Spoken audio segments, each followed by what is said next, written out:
So I drilled a hole. This is actually where the spare tire is lowered from. You put the jack handle in and you crank it, and it lowers the wheel underneath. So I'm going to use a little coupling to create a little tunnel, and then I'll seal this up. I'm going to cut a little bit of the plastic off so that this isn't hitting the plastic on the body of the van.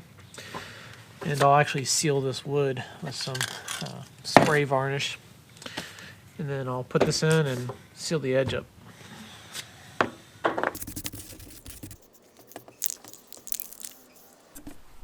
Since we finally got the floor bolted down, we're going to go ahead and start working on the vinyl.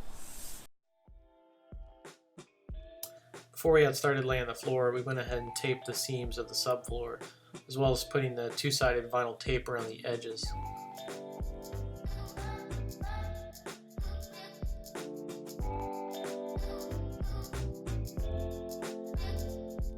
Alright, so we're working on getting the vinyl in. Started down the first track, measuring and cutting around these cutouts. This seam, when they butt up against each other, you have to actually slide it all the way in. This is supposed to be 100% waterproof, so I guess that's why there's kind of like a really tight, almost like a rubber seal.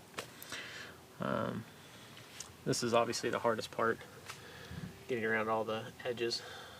I feel like it's fairly straight. We'll know once we get about halfway across the floor whether that's square with the van. So we're going to start laying the bigger pieces and make our way to the other side.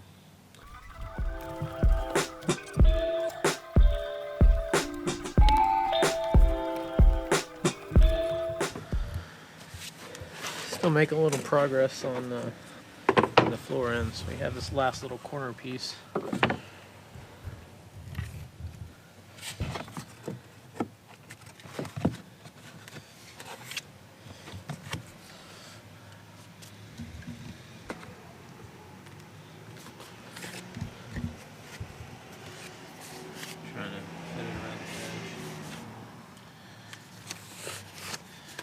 Once we get this one in, should be somewhat smooth sailing, knock on wood. The only challenge we're having is sliding them on the ends together without breaking anything off or getting it all jammed up.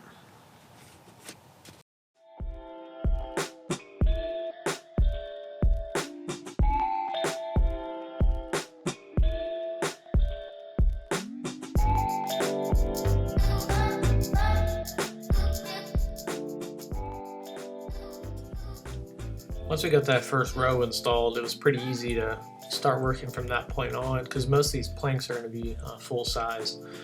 This section here, you can kind of see where I was making a cutout for the seat brackets we had installed previously. The first one I did, I kind of notched it pretty accurately around the seat and where the brackets would be. The second one I ended up cutting just pretty square cutout.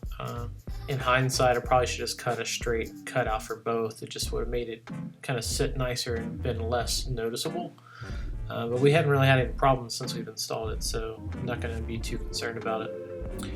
We probably spent just as much time going through the planks and trying to choose ones that looked most random and that we liked the pattern of more up in the front versus in the back, where the bike drawers will eventually cover them, as we did as far as spending time actually installing them.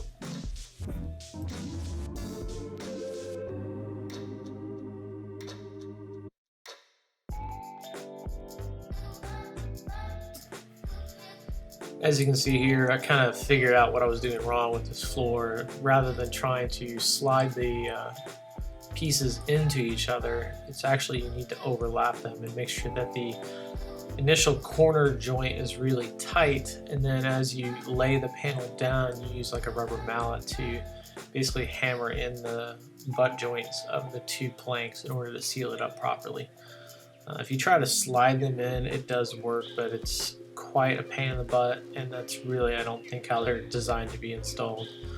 You have a high percentage of those will actually get cracked. You end up like breaking off the little notches or the beads that you're trying to connect with.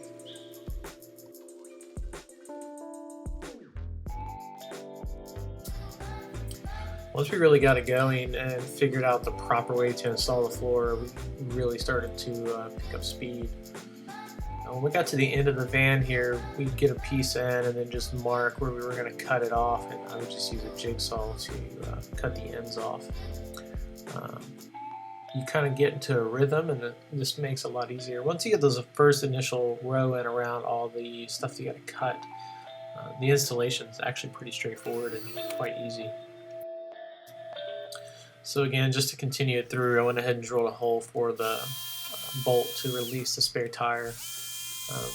The alignment turned out pretty well. I need to find some type of plug to cover that at some point.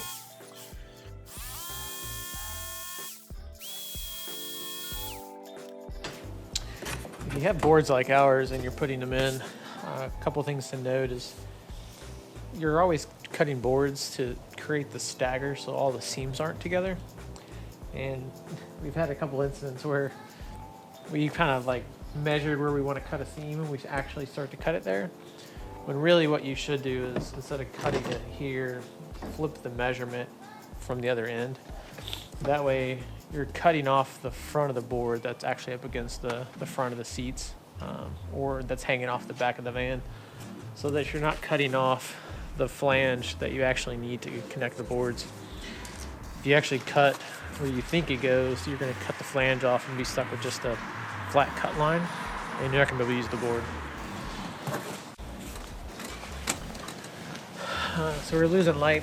We're down to literally the last piece, and we can call the floor done. The only thing left after this is just getting the trim on around the doors on the side and in the rear here.